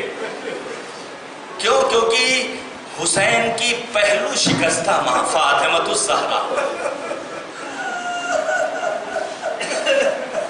بنت پیغمبر آتی ہیں فرش عزا پر، ایک ایک عزادار کے سامنے اپنے رومال کو پیش کرتی ہیں. لا میرے حسین کے عزادار آنسوؤں کا نذرانہ میری بارگاہ میں پیش کر دے. گریا کرنا، یہ چند منٹ وقف کر دیے سید الشہداء کے لیے. اگر ایک اتنا آنسو نکل جائے کہ مچھر کا پر تر ہو جائے تو ہمارے تمام کے تمام گناہوں کی مغفرت پکی ہے. یہ قول معصومین علیہ السلام. پڑھیے زیارت ناہیہ. سرکار حجت نے کس انداز میں اپنے جد حسین ابن علی پر گریہ و زاری کیا ہے. تمام تر زیارت ناہیہ کے فقرات کو اپنی نگاہوں کے سامنے لائیے اور اس میں پھر وہ فقرہ اے میرے جد حسین ابن علی میں آپ کی مظلومیت کو یاد کر کے صبح مسا گریہ کرتا ہوں. وَلَابْكِيَنَّ عَلَيْكَ بَدَلَتْ دُمُوعِ دَمَا میں آپ پر خون روتا ہوں. اسے پڑھ دینا بہت آسان، سن لینا نہایت آسان کام ہے. آیت اللہ العظمی محسن الحکیم کی خدمت میں ایک شخص آتا ہے اور آنے کے بعد سوال کرتا ہے، آتا یہ بتائیے یہ جو امام زمانہ نے فرمایا ہے وَلَابْكِيَنَّ عَلَيْكَ بَدَلَتْ دُمُوعِ دَمَا کہ امام زمانہ فرماتے ہیں جد حسین میں آپ پر خون کے آنسو روتا ہوں، تو یہ ہمارے امام نے جو خون کے آنسو کہا ہے یہ خون حقیقی خون ہے یا مجازی لکھا ہے علماء نے آغا حکیم کربلا کا تذکرہ کرتے ہیں، اپنے آنکھوں پر رومال تو رکھتے ہیں، مصیبت حسین کا تذکرہ کرنے کے بعد جب رومال کو ہٹاتے ہیں تو اب آنسو کے قطرات نہ تھے بلکہ خون کے قطرات تھے۔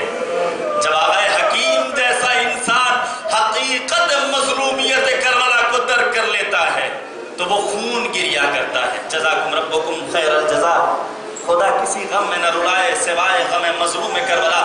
سید الشہداء ابا عبداللہ الحسین کے بڑی مصیبتوں کے ساتھ امام حسین نے یہ ایام گزارے ہیں، اور پھر وہ مصیبت جو زینب کبریٰ نے برداشت کی ہے، جانے قربان جائیں، بارہا کربلا گیا ہوں، تلے زینبیہ اور قتلگاہ حسین ابن علی میں کوئی فاصلہ نہیں ہے۔ ذرا تصور کیجئے، بھائی بہن کی محبتوں کو اللہ سلامت رکھے، لیکن وہ بھائی بہن کی محبت جس کی مثال کربلا میں زینب کبریٰ نے پیش کی ہے، جس کی نظیر نہیں ملتی ہے، زینب کبریٰ تلے زینبیہ پر کھڑی ہوئی ہے، شمر سروتھن میں جدائی کر رہا ہے، مرثیہ پڑھنا یا جدہ صلی علیک ملیک السماء وہذا حسین مرمل بالدماء، نانا آپ پر دہمن ہے کہ سماوات نے نماز پڑھی تھی، یہ میرا ماجایا حسین خاک و خون میں غلطہ پڑا ہوا ہے۔ لو عزادارو، یہ لٹا ہوا قافلہ چلا کدھر سے گزارا گیا؟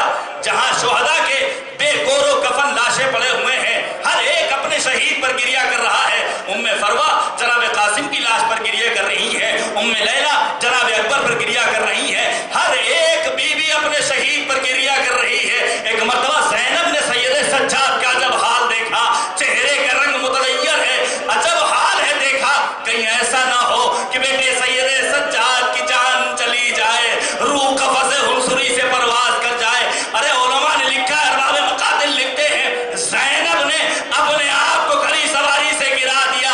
ارے زیارت ناہیہ میں امام زمانہ نے فرمایا، میرا سلام میری پھوپھی زینب کبریٰ پر جن کے ہاتھ پسے گردن بندھے ہوئے تھے، ایک عباس کا گرنا نہ سمجھ میں آیا، جن کے بازو قلم ہو گئے تھے، ایک زینب کا گرنا نہ سمجھ میں آیا، جن کے ہاتھ بندھے ہوئے تھے۔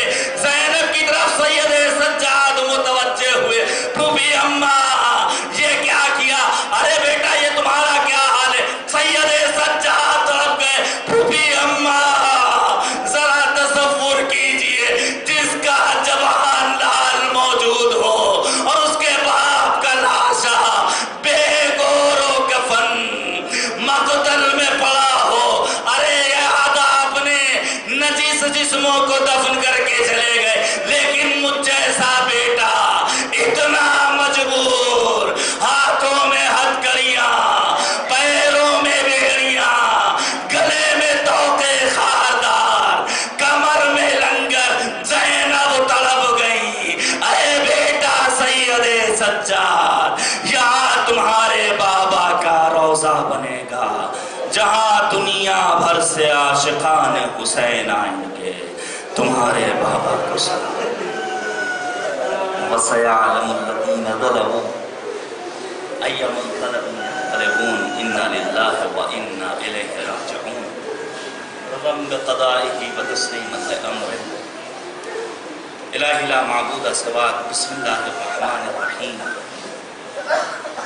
اللهم عرفني نفسك فإنك إن لم تعرفني نفسك لم أعرف رسولك، اللهم عرفني رسولك فإنك إن لم تعرفني رسولك لم أعرف حجتك، اللهم عرفني حجتك فإنك إن لم تعرفني حجتك ضللت عن ديني، اللهم لا تمتني میتة جاہلیہ ولا تزغ قلبی بعد إذ ہدیتنی۔ اس دعا کی قبولیت کے لیے مل جل کر صلوات بھیجیے گا بر محمد و آلہ۔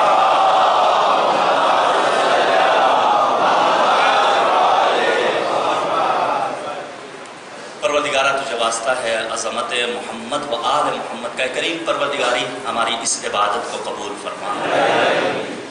معبود تجھے واسطہ ہے عظمت شہداء کربلا علیہم السلام کا، اے کریم پروردگار فرزند زہرا کے ظہور میں تعجیل فرما۔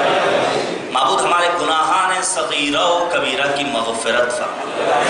اے کریم پروردگار تجھے واسطہ ہے محمد و آل محمد کا پرچم اسلام کو سربلند فرما۔ ابھی مسکین بھائی نے بتایا محترمہ نفیسہ صاحبہ جو علیلہ ہیں، اے کریم پروردگار انہیں شفائے کامل و عاجل مرحمت فرما۔ حضرات، میری چچیری بہن اس وقت وینٹیلیٹر پہ ہیں، آج ہی مجھے خبر ملی ہے۔ گزارش ہے کہ تمام مؤمنین و مؤمنات جو مریض ہیں ان کی شفا یابی کے لیے ہم سب دعا کریں۔ کریم پروردگار تمام مؤمنین و مؤمنات جو بیماروں نے شفا کامل و عاجل مرحمت کرے۔ معبود تجھے واسطہ ہے محمد و آل محمد کا، دشمنان اسلام کو نیست و نابود فرما۔ معبود دشمنان ازا کو نیست و نابود فرما۔ اے کریم پروردگار اسلامی انقلاب کی حفاظت فرما۔ معبود تجھے واسطہ ہے محمد و آل محمد علیہ السلام کا، اے کریم پروردگار آل سعود، آل خلیفہ، داعش، طالبان، القاعدہ، النصرہ جیسی تکفیری ٹولیوں کو نیست و نابود فرما۔ معبود تجھے واسطہ ہے محمد و آل محمد کا تمام مراجع اعظام، بالخصوص رہبر انقلاب اور مرجع عالی قدر حضرت آیت اللہ العظمیٰ سیستانی کا سایہ ہمارے سروں پر قائم ہوتا ہے۔ معبود تجھے واسطہ ہے محمد و آل محمد کا ہمارے اعمال کو اس لائق بنا دے کہ امام ہمیں اپنے آوان و انصار میں شمار کریں۔ ربنا تقبل منا انک انت السمیع العلیم ماتنا حسین۔